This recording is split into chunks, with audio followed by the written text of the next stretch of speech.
Boa tarde, boa noite, tudo bem? Pablo por aqui. A gente vai fazer um estudo semanal agora, é um projeto novo que a gente vai começar a respeito das ações, tá? Então, estudo semanal, ações tranquila, análise técnica, olhar esses estudos para que tenha uma possibilidade de você tomar a sua decisão e ver o que é melhor para você, beleza? Vamos estudar, vamos aprender um pouquinho aqui. Ó. Primeiramente, a gente pegou para falar da Petro, né? Obviamente, a Petro maravilhosa. E essa semana ela teve um baque aqui enorme. Eu vou pegar primeiro no mensal, mas só para vocês entenderem, vamos puxar aqui, ó. Isso aqui é uma redução, gente, de olha só, na semana de 10,80. Isso é muito, muito, muito. Só que a gente está vindo de um período aqui, ó, de leves rompimentos de alta histórica, mas seguidos de um retorno positivo, de um retorno assim substancial. Por que eu falo isso, Pablo? Porque aqui nas outras semanas, olha só como é que a gente teve em 2023, né? Vários topos seguidos. Tudo bem, a gente ainda teve um topo histórico aqui, que essa foi a primeira vez que na subida ele não atingiu, não rompeu ali o topo. Isso é um problema, isso indica uma certa exaustão de um movimento de alta, né? E que reflete também do resto do cenário mundial. Mas eu vou tentar me atentar apenas à parte técnica, beleza? Da escala, a gente vai fazer aqui, ó, primeiramente, um estudo básico de retração de Fibonacci. Aliás, para identificar quais são os pontos importantes da gente observar pensando no final de 2020. Eu sei, é uma situação de estudo que a gente está fazendo, então é válido a gente entender. Este é um topo. Essa região de topo aqui.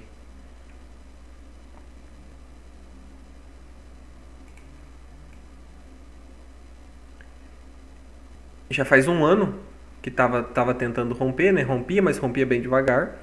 Então a gente já pode começar a trabalhar com isso aqui como um topo forte, ok? Beleza, Pablo, a gente pegou a retração de Fibonacci lá de 2020, mas vale a pena a gente também fazer... deixa eu pensar aqui, meus queridos. Melhor, né? Primeiro a gente fazer essa projeção, só que eu também vou utilizar esse pivôzinho aqui para fazer uma nova projeção de Fibo, tá? Uma projeção pensando no final de 2022.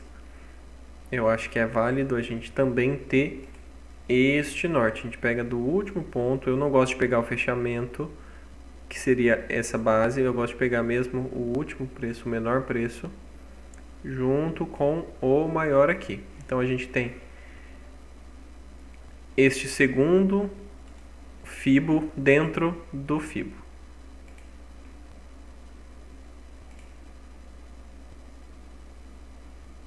Vou deixar ele com um marrom para a gente ter uma leve diferença. Tá, Pablo, para que serve isso aqui? Você acha que vai voltar para R$14, por exemplo? Não, pode ser que volte, mas não acho, não é esse o ponto.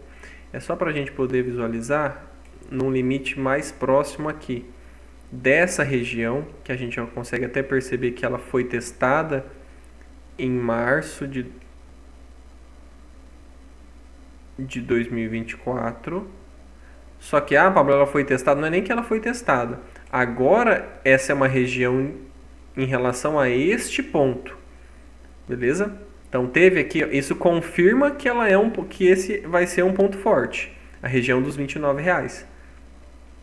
Então, sim, pode chegar a 29. Nesse caso aqui, a gente está falando de 23. É possível, não sei em qual momento, mas nós estamos falando agora de um ano de trabalho.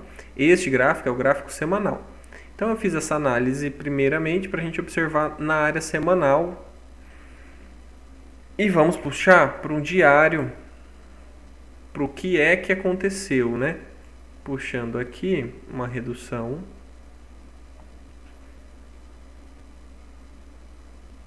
Nós já temos uma base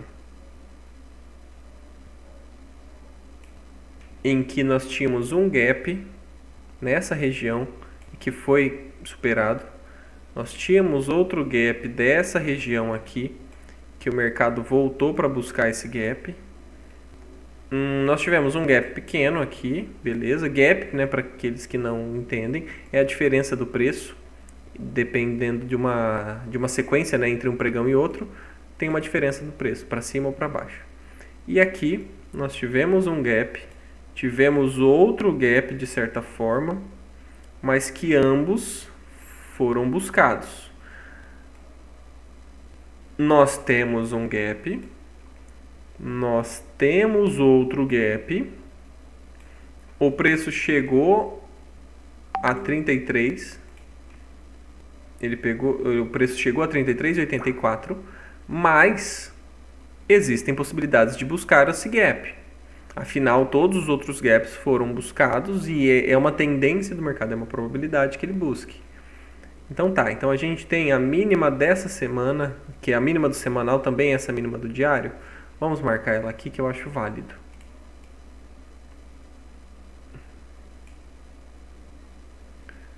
Tem uma diquinha do imã, né? Aqui, ó, a gente coloca ele aqui para deixar. Vamos mudar a cor. Colocar com um pezinho 2. Por que é importante? Porque é mais recente. É só por causa disso que a gente está colocando. Vou até mudar de cor. Vou deixar com outra cor aqui. Laranja, para a gente entender que essa não é aquelas grandes observações daqueles grandes limites. Infelizmente, a gente já tem que entender que o cenário de R$38 aqui que a gente estava tocando em fevereiro brincou aqui com mais um rompimento de máxima histórica. Neste momento não vai buscar. Não significa que busque de uma... Pablo, você é o profeta? Não é isso. Só que a probabilidade de que tenha esse retorno, olha só, buscando aí de anos, o tamanho do gap, o tamanho dos candles, né? Vamos pegar esse aqui que foi o maior. Então, minimamente, vai demorar um pouquinho para que faça esse retorno. Óbvio, é possível entrar aqui e aí dar-se início a um canal, é bem possível. Marcarmos esse pontinho aqui dos R$33. Vamos até dar um zoom aqui para pegar exatamente a mínima dele. Olha, a mínima dele foi de 33,83. Então nós temos a mínima semanal de 33,83. Vamos voltar aqui para o gráfico semanal. O que mais que a gente pode entender desse gráfico? Tinha uma análise técnica de candles que era de 3 soldados de baixa. Será que eu consigo encontrar aqui, gente? Porque eu bati o olho, me veio na cabeça.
Tá um pouco grande para ser, mas eu encontrei realmente, né?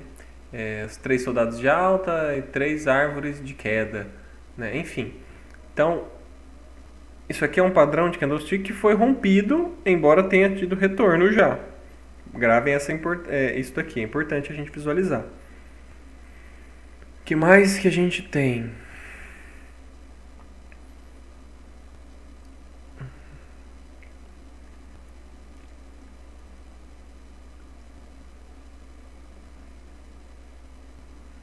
Olha só, outra coisa para a gente prestar atenção, então, que eu estou vendo aqui. E aí, vamos ver, será que tem?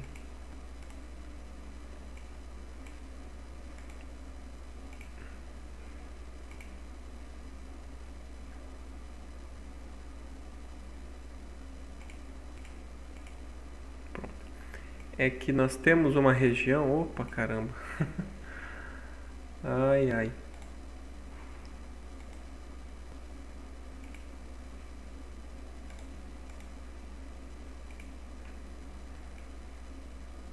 Nós temos aqui uma região em que o preço nem se sustentou, tá? Isso é importante a gente visualizar. Não é porque chegou, ele nem se sustentou aqui. E nós estamos no gráfico semanal, ou seja, volatilidade. Isso influencia. Significa que pode descer, pode subir, pode ficar por cá, mas ele vem e vai voltar. No mais é isso que a gente poderia pensar agora. Ah, Pablo, beleza, ótimo. Nós fizemos a projeção de FIBO. No semanal, nós não temos um alinhamento, embora nós vamos buscar aqui, ó, desde 2024, para fazer aqui um alinhamento semanal, vamos ver. Nós temos em FIBO, não tem muito o que fazer nessa parte. A gente estava congestionado, mas eu quero buscar agora uma média para vocês entenderem o que é que a gente pode estar vendo. Média.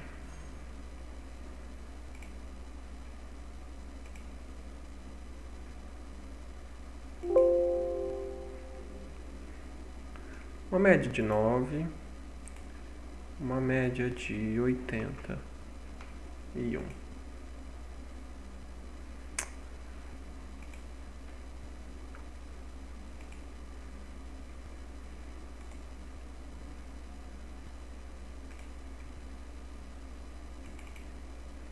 Vamos mudar? 52? Né? Eu acho que fica bom também. Como a gente está falando de semanal, 52, para tentar buscar o entendimento do anual. Vou pegar essa média como exponencial, para dar mais peso. Vamos colocar a cor dela.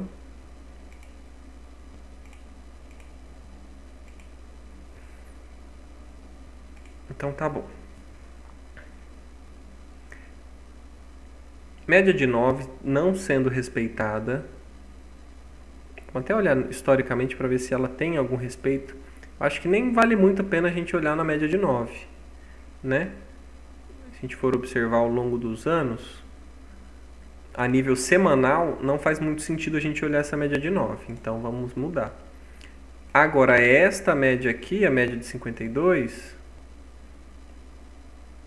a gente já tem um pouquinho mais de norte direcional, ou seja, era só para entender em quais momentos ela estava próxima da média e voltou a subir, estava próxima e voltou a subir, com exceção dessa área aqui, desse momento. E lógico, aqui na crise, né, no Covid, quando caiu. Olha só que legal, gente. Até esse gap, nós temos os gaps do Covid, da época do Covid, eles foram buscados. Então, quando a gente pega e volta para o diário, qual é a chance, e aí eu faço esse questionamento para vocês, qual é a chance de que tenha o retorno, que a gente vá buscar esses gaps? Existe uma chance certa, até considerável, né? Agora vejam só, quando eu falo do diário, aí a gente esquece a média. Essas duas médias não servem. Como é que a gente sabe se uma média está servindo ou não como um parâmetro, né? Quando ela quando o preço cruza para cima, para baixo, para cima, para baixo, para cima, para baixo, significa que a média não faz jus ao que está acontecendo. Legal? Por fim, que eu acho que demorei bastante já nesse daqui, vou ter que editar muita coisa. Nós vamos olhar a força relativa, que eu gosto bastante.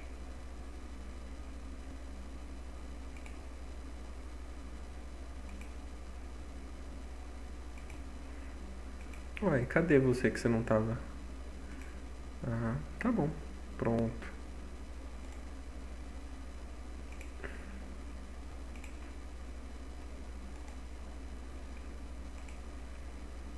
Vou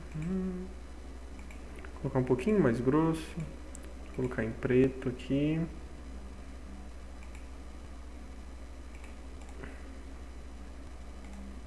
Deixa eu ver se eu consigo. Ver se eu. Não. Aqueles outros parâmetros não vou conseguir ver. Tá vendo esse 70 e 30 que fala da escala, né?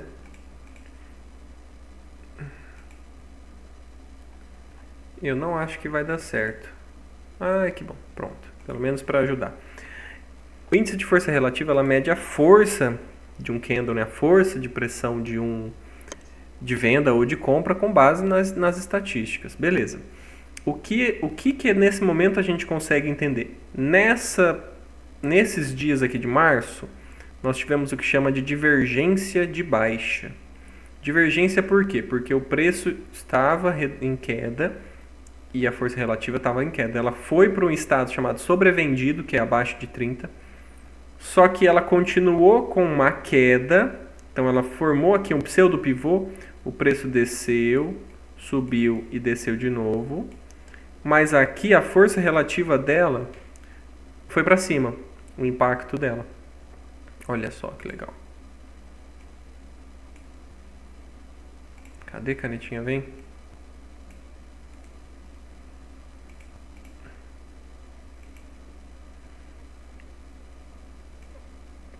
Isso é divergência, tá? Não estou dizendo que vai acontecer isso aqui, mas no caso é importante a gente entender que ele já encontra-se num estado que a gente chama de sobrevendido e olha os outros momentos do estado de sobrevendido. São esses dois momentos em que nós estivemos nesse preço e aqui neste preço de 33 e preço de 32. Nós tivemos aqui também, olha só, esse aqui é importante a gente ver.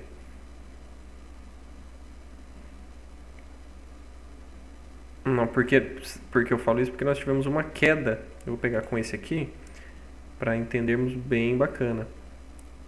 Ele estava em sobrevendido nestes dois, então ele abriu já com gap de baixa, reduziu e depois voltou a subir. Geralmente, sobrevendido, como a própria palavra já fala, teoricamente é uma maior dificuldade de manter-se nesse estado de vendas. Então, o preço eles precisam fazer o certo respiro, né? De subir, de aumentar, de compra e venda, compra e venda, compra e venda, é natural que exista. Então existe uma possibilidade de que apenas a nível de estudo o preço retorne para faixas onde que saia deste sobrevendido. Retorne para esse tipo de movimentação. Pablo, é agora? Não sei. Mas em algum momento pode acontecer também. O importante é a gente entender que o IFR já entrou em sobrevendido. Só que ele entrou muito forte em sobrevendido. Da mesma forma aqui. Não significa, e isso é muito legal também essa sacada, não significa que do mesmo jeito que ele veio forte, olha só, para voltar ele volta muito forte. Não necessariamente.